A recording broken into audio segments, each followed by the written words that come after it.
નમસ્તે વિદ્યાર્થી મિત્રો, ધોરણ 9 લેસન નંબર 3 સેકન્ડ વિડીયો, બીજા નંબરનો વિડીયો જે અધૂરો લેસન છે એને પૂર્ણ કરીએ. પેજ નંબર 10 ઉપર તમે તમારી મોબાઈલની સ્ક્રીન ઉપર જોઈ શકો છો વિદ્યાર્થી મિત્રો. ત્યાં બે પેરેગ્રાફ છોડી અને આપણે આગળ વાર્તાલાપને એટલે કે મતલબ કે આપણે લેસનને આગળ વધારીએ. ભોજરાજા, લાસ્ટ ટાઈમ આપણે વાત કરી હતી કે ભોજરાજા એમ કહે છે કે તું અગ્નિ બનીશ તો હું વાયુ બનીશ, બરાબર. તું અગ્નિ બનીશ તો હું વરસાદ બનીશ, બરાબર. હવે પેલો યુવક કહે છે કે જો તમે વરસાદ બનશો તો હું વાયુ બનીશ, પવન બનીશ અને તમને આમ તેમ લઈ જઈશ. હવે આગળ એના પછી શું વાત ચાલે છે એ આપણે જોઈએ. ભોજ, તમે તમારા પેજ નંબર 10 ઉપર ચિત્રની સામેની બાજુ તમે જોઈ શકો છો. ત્યાં ભોજ યદિ ભવાન વાતત્વેન વર્ષેતિ તર્હિ અહમ વાયુપક્ષક ભુજગ ભવિષ્યામિ. ભુજગ સન સતત વાયુરૂપ ભવંતી યક્ષયિષ્યામિ, બરાબર. તો તે આપણે વાત કરીએ તો એ પેરેગ્રાફને આપણે જોઈએ તો આગળ ભોજરાજા એમ કહે છે કે જો તમે પવન તરીકે વર્તશો, યદિ ભવાન વાતત્વેન વર્તષ્યતિ, જો તમે પવન તરીકે વર્તશો તર્હિ તો અહમ વાયુભક્ષક, તો હું પવનને ખાઈ જનાર. અહમ વાયુભક્ષક એટલે કે વાયુ એટલે પવન, ભક્ષક એટલે ખાઈ જનાર. ભુજગ એટલે કે વાયુને ખાઈ જનાર, ભુજગ એટલે સાપ, ભુજગ એટલે સાપ. તો તમે જો વાયુ તરીકે વર્તશો, પવન તરીકે વર્તશો તો પવનને ખાઈ જનાર હું ભુજગ ભવિષ્યામી, પવનને ખાઈ જનાર સર્પ બનીશ, સાપ બનીશ. ભુજગ સન સતત વાયુરૂપ ભવંતી ભક્ષયિષ્યામી. શું કહે છે કે સર્પ થતો હું સતત પવનરૂપ તમારું ભક્ષણ કરીશ. ભુજગ સન એટલે કે ભુજગ થતો, સતત એટલે હંમેશા, પવનરૂપી ભવંત એટલે કે આપનું તમારું, ભક્ષયિષ્યામી એટલે કે ભક્ષણ કરીશ. હું પવન થઈને તમારો સર્પ, હું સર્પ થઈને પવન તરી, હું સર્પ થઈ અને સતત તમારું ભક્ષણ કરીશ. હવે યુવક શું કહે છે જોઈએ. ભવાન યદિ સર્પ ભવિષ્યતિ તર્હિ અહમ સર્પ પક્ષિકો ગરુડો ભવામી. યુવક પણ શું કહે છે કે જો તમે સર્પ બનશો, જો આપ સર્પ બનશો તો તર્હિ અહમ, તો હું સર્પ ભક્ષકો એટલે કે સાપને ખાઈ જનાર ગરુડો ભવામી, ગરુડ બની. સાપ જે છે એ ગરુડ જે છે એ સાપને ખાઈ જાય છે, બરાબર. એટલે કે જો તમે સાપ થશો તો હું ગરુડ થઈશ. ભોજ વાકેરલી વર્ધયન, વાણીની રમત વધારતા. વાકેરલી વર્ધન વધારતા એટલે વાકેરલી એટલે કે વાણીની રમત, વાકેરલી એટલે કે વાણીની રમત અને વર્ધયન એટલે વધારતા, વાણીની રમત વધારતા. ત્વમ યદિ ગરુડ આસિત એટલે કે જો તમે ગરુડ થાવ તો અર્હિ અહમ ચક્રધારક વિષ્ણુ, તો હું ચક્રધારી વિષ્ણુ છું. વિષ્ણુ ગરુડારૂપ ભવંતી, વિષ્ણુ ગરુડ ઉપર સવાર હોય છે. જો તમે ગરુડ બનશો તો હું ચક્રધારી વિષ્ણુ બનીશ. ચક્રધારી એટલે કે વિષ્ણુ ભગવાન જે છે એમનું અસવારી એ શેના પર બેઠેલા છે, તો એ ગરુડ ઉપર બેસેલા છે. તો કે જો તમે ગરુડ થશો તો હું ચક્રધારી વિષ્ણુ છું અને વિષ્ણુ જે છે એ ગરુડ ઉપર સવાર હોય છે, એટલે કે તમારા પર હું સવાર થઈ જઈશ. યુવક મનસા વિષ્ણુ પ્રણમ્ય ચ પંડિત પ્રદર્શનમ અગ્રે વદતી. મનથી વિષ્ણુને પ્રણામ કરી, મનસા એટલે કે મનથી, વિષ્ણુ એટલે વિષ્ણુને પ્રણમ્ય એટલે કે પ્રણામ કરીને, ચ પંડિત તે પંડિત ને પ્રદર્શનમ અગ્રે વધતી એટલે કે મનથી વિષ્ણુને પ્રણામ કરીને પંડિતાય બતાવતો, પંડિતમ એટલે કે પંડિતાય બતાવતો તે પ્રદર્શનમ અગ્રે વધતી એટલે પંડિતાય બતાવતો. પ્રદર્શનમ એટલે બતાવતો, અગ્રે એટલે આગળ, વદતી એટલે બોલે છે. પંડિતાએ બતાવતો આગળ બોલે છે. શું બોલે છે? યદિ ભવાન ચક્રધર વિષ્ણુ, જો તમે ચક્રધારી વિષ્ણુ હો તો તરી અહમ ભવત, તો પછી ભવત મસ્તકસ્ય ઉપરી શોભામાન મુકુટ અસ્મિ. જો તમે ચક્રધારી વિષ્ણુ હો તો એમના માથા ઉપર, મસ્તકસ્ય એટલે માથા ઉપરી એટલે ઉપર, મસ્તક શોભાયમાન એટલે કે શોભમાન એટલે કે શોભાયમાન, મુકુટમ એટલે કે મુકુટ, અસ્મિ છું તો શોભતો મુકુટ છું. જો તમે ભગવાન વિષ્ણુ છો તો ચક્રધારી વિષ્ણુ ભગવાનના માથા ઉપર શોભતો મુકુટ હું છું. બરાબર. હવે યુવક ભગવાન વિષ્ણુના મુકુટ ઉપર પહોંચી ગયો છે. બરાબર. હવે આગળ જોઈએ યુવક શું કહે છે. ભોજરાજા શું કહે છે?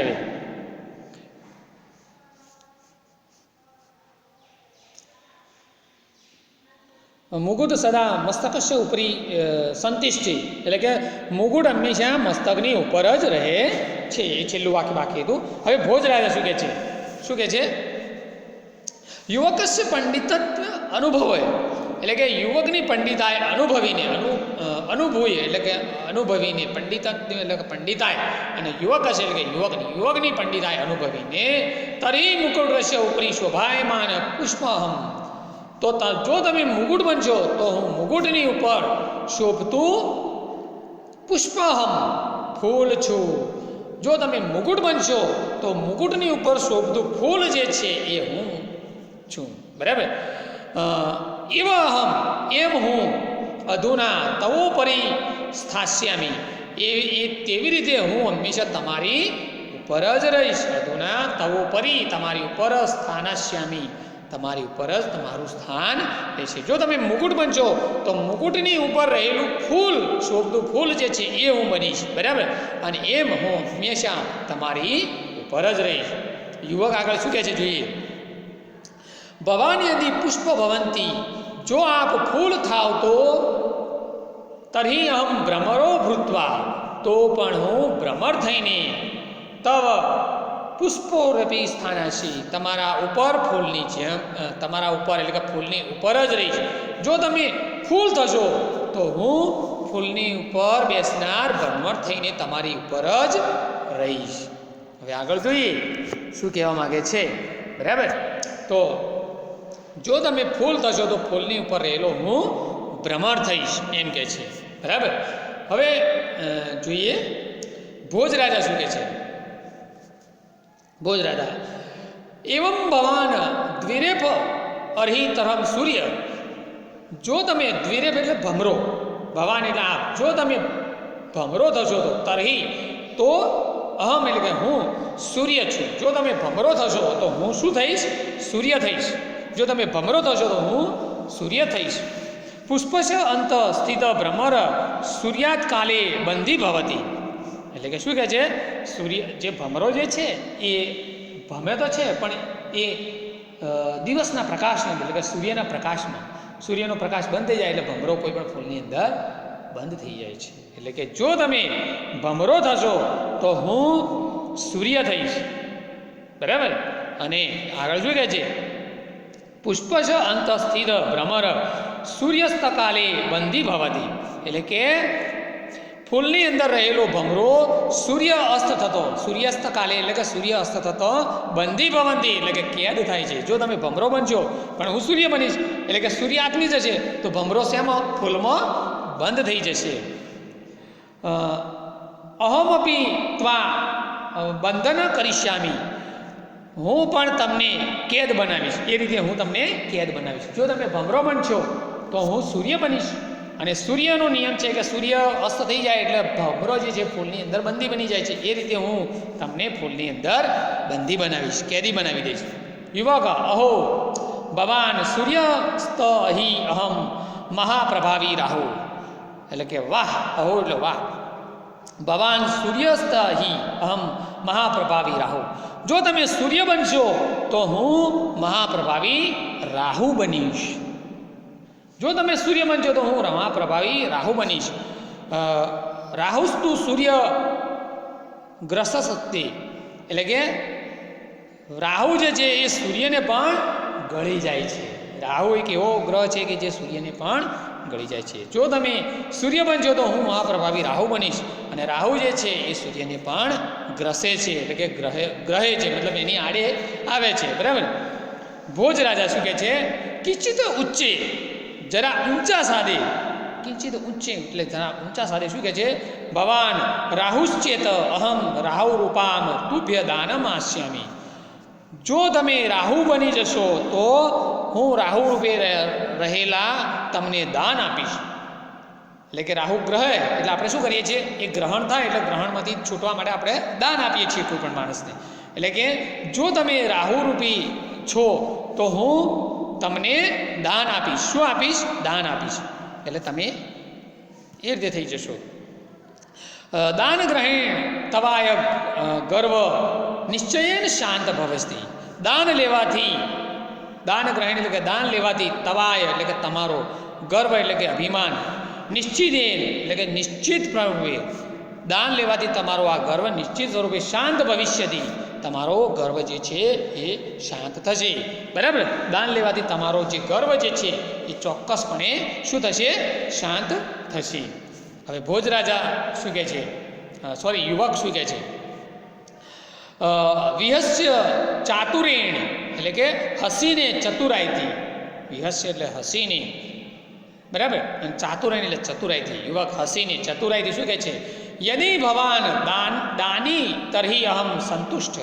જો તમે દાતા છો, જો તમે મને દાન આપશો તો હું શું છું? સંતુષ્ટ છું. તમે મને દાન આપશો તો હું સંતોષ અનુભવીશ, સંતુષ્ટ થઈ જઈશ. બરાબર. ભવત દાનસ્ય પ્રયાસ નિષ્ફળ ભવિષ્યામી. તો તમારા દાનની કોશિશ નિષ્ફળ જશે. ભવત દાનસ્ય પ્રયાસ નિષ્ફળ.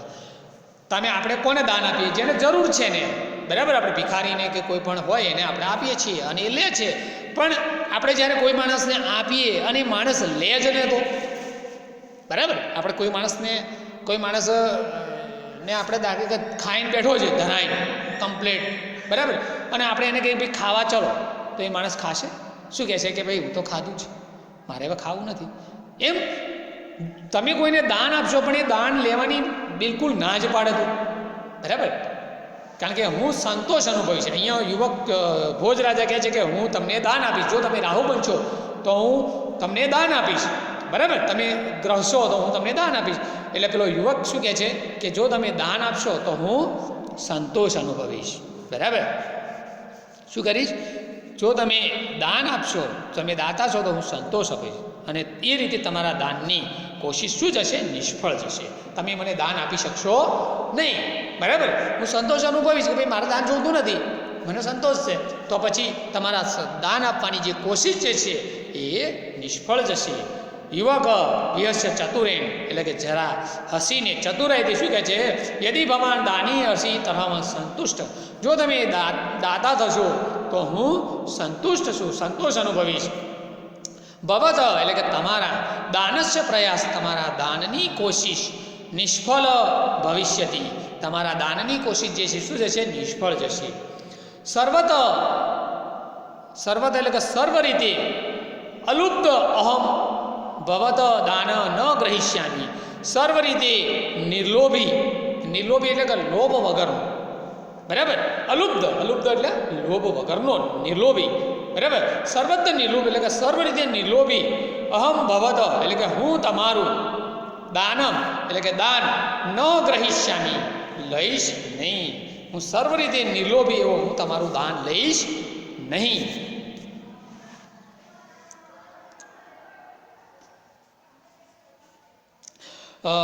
તવ મુક્તોરોત્તર વિવાદરતયો ભોજક યુવકયો મધ્યે યદા સંતોષ વિષય સમુપસ્થિત તદા સમાગતે સંતુષ્ટે સર્વશાંતા ભવિષ્ય ભવતી ઇતિ વચનાનુસાર વિવાદોપી સ્વયમેવ શાંત. સરસ મજાની વિધિ આવી છે. અહીંયા જોઈએ કે આમ એવા ઉત્તર એટલે કે આમ આગળ ને આગળ વિવાદ થયો એટલે કે આમ આગળ ને આગળ વિવાદ લાગેલા ભોજ યુવકોયો એટલે કે ભોજ અને યુવકની વચ્ચે મધ્ય એટલે મધ્ય એટલે વચ્ચે, યદા એટલે જ્યારે, સંતોષસ્ય વિષય સંતોષરૂપી વિષય આવ્યો, સમુપસ્થિત એટલે કે આવ્યો, તદા એટલે ત્યારે, સમાગતે એટલે કે સંતોષ પ્રાપ્ત,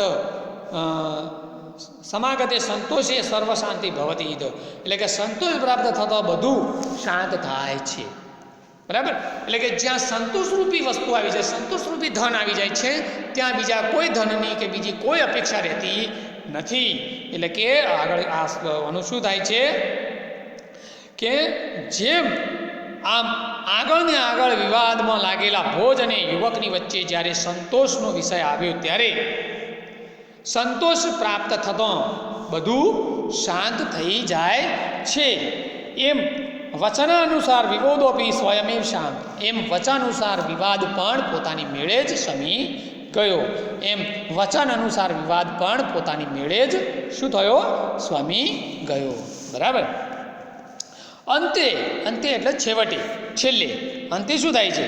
અંતે ચતુર જ્ઞાનેન ગુણેન ચ ઉપેન ચ પંડિત યુવક પ્રણામ ધારાપતિ ભોજરાજ અવદતિ અયી ઘટ પંડિત ગુણ પૂજે ધારાદેશે ભવત સ્વગતમસ્તિ ભવાન વિજયાત સંતુષ્ટ જનમ ન કોપી પુરાજને મર્હિતિ યતો હિ સંતોષ ઇવ પુરુષસ્ય પરમ નિધાન વર્તતે. છેવટે, અંતે એટલે કે છેવટે, ચતુર જ્ઞાનેન ગુણેન ચ ઉપેન્ત પંડિત યુવક પ્રણામ ધારાપતિ ભોજન દીધી એટલે કે છેવટે ચતુર તેમજ જ્ઞાન અને ગુણો વડે યુક્ત, બરાબર, જ્ઞાન અને ગુણો વડે ઉક્તેન એટલે ઉક્ત પંડિત, પંડિત યુવકને, યુવક પ્રણામભ્ય એટલે કે પ્રણામ કરીને ધારાધિપતિ એટલે કે ધારાદેશના સ્વામી ભોજરાજા, ભોજરાજા કહે છે. છેવટે ચતુર અને જ્ઞાન, ચતુર તેમજ જ્ઞાન અને ગુણો વડે યુક્ત તે પંડિતને યુવક પ્રણામ કરી, યુવકને પ્રણામ કરીને ધારાદેશના સ્વામી ભોજરાજે કહ્યું, શું કહ્યું? અવદત અઈ એટલે કે અહો, ઘટ પંડિત એટલે કે ઘટ પંડિત ગુણ પૂજકે ધારાદેશે ભવતી સ્વાગત એટલે કે ગુણોના પૂજારી એવા ધારાદેશમાં આપનું સ્વાગતમસ્તિ એટલે કે સ્વાગત છે. ગુણોના પૂજારી એવા ધારાદેશમાં આપનું સ્વાગત છે. ભવાન વિજયી જાત, આપ વિજેતા થયા, આપ વિજેતા, કારણ કે એમને સંતોષ મેળવ્યો એટલે વિજય થયા. સંતુષ્ટ જન કો અપી પરાજનોર્નહિતી એટલે કે સંતોષ વ્યક્તિને કોઈ પણ હરાવી ન શકે. સંતુષ્ટ જનમ કો અપી એટલે કે સંતુષ્ટ વ્યક્તિને કોઈ પણ પરાજને તું મર્હિતી એટલે કે કોઈ પણ હરાવી શકતો નથી. યદો હિ એટલે કે જો, કેમ કે સંતોષ ઇવ પુરુષસ્ય પરમ નિધાન વર્તતે, સંતોષ જે છે એ જ માણસનો, પુરુષનો શ્રેષ્ઠ ખજાનો છે. પરમ નિધાન વર્તતે, શ્રેષ્ઠ ખજાનો છે. હવે વિદ્યાર્થી મિત્રો, અહીંયા આપણો પાઠ સંપૂર્ણ થાય છે. હવે આપણે અહીંયા પાછળ જે એક્સરસાઇઝ આપેલી છે એ એક્સરસાઇઝને આપણે તમારે કરવાની છે. જો સ્વાધ્યાયપોથી હોય તો સ્વાધ્યાયપોથીને અહીંયા જે આપેલી છે એક્સરસાઇઝ તમે કરી નાખજો. Okay, thank you.